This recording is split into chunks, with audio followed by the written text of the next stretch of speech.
Hooray for Hollywood! Hello there, Stan the Movie Man with your WIMZ.com movie review.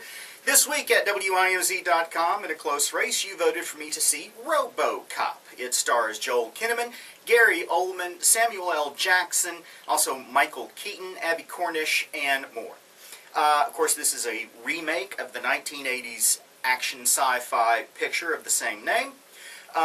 In this one, Detective Alex Murphy is seriously injured by a car bomb that was ordered planted on his car by the local bad guy who runs all of the criminal business in town, a guy named Anton Vallon, played by Patrick Garrow. And anyway, Alex is severely injured, and he's lost a leg, and he's probably blind in one eye, and he may have brain damage. So the OmniCorp Corporation, which is run by Raymond Sellers, played by Michael Keaton, is trying to get robots used in law enforcement. There is a law that prevents robots from being used on American soil for law enforcement.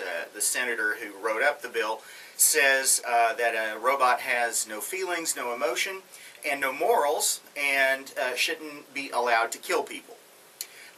So Sellers decides to give the American public a product that they can love. And RoboCop is the answer to that. When Murphy is found and he meets all the criteria, he is brought into the lab where Dr. Norton, played by Gary Oldman, puts him back together with all these mechanical parts.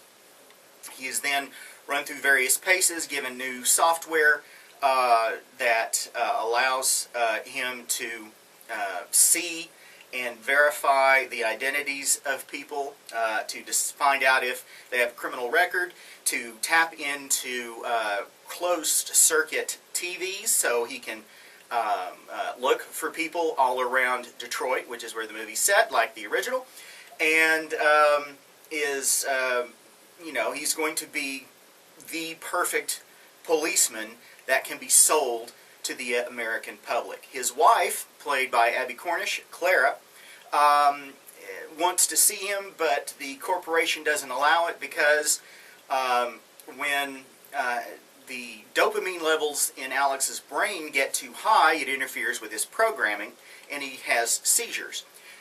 So they artificially lower his dopamine levels so that he has no emotion and he is basically an automaton. The movie is unnecessary. It looks good. Kinnaman's kind of a bland presence in the film. Nothing stands out about him as a character. And the bad guys are pretty much just your basic greedy businessmen who hope to make billions and billions and billions of dollars from this one man's suffering. You also have a talk show host by the name of Pat Novak, played by Samuel L. Jackson, who is all for having robots on the streets. And Jackson, you've seen the commercials, he looks like he's wearing a very bad wig. The bad guy, Anton, also looks like he's wearing a very bad wig. I don't understand a movie that costs tens of millions of dollars with all the special effects and everything thrown in. They can't spring for some decent wigs for the male actors. But again, it's not a bad movie. It moves along at a pretty decent pace, except when they start debating the ethics of having a policeman that's really mostly a robot. It tends to screech to a halt at those times. And it takes itself a little too seriously in that way because of these debates. Again, looks good, has a decent pace, not a bad way to spend a couple of hours. I'm giving it 3 guitars. You know, it's okay. Again, it's an unnecessary remake. The original RoboCop is so loved, and they even the filmmakers on this version throw in the old RoboCop theme a couple of times, just to remind you of the good feelings you have about that movie. Might have been a bad idea to remind you of the original while this one is going on. Anyway, 3 guitars for RoboCop. Go to WIMC.com to read my complete review, as well as to vote on the movie that I'll see next time. If you have any questions or comments, they're always welcome. Please send them to me at StanTheMovieMan@att.net, and you can follow me on Twitter at MovieManStan. Until next time, thank you for your cooperation.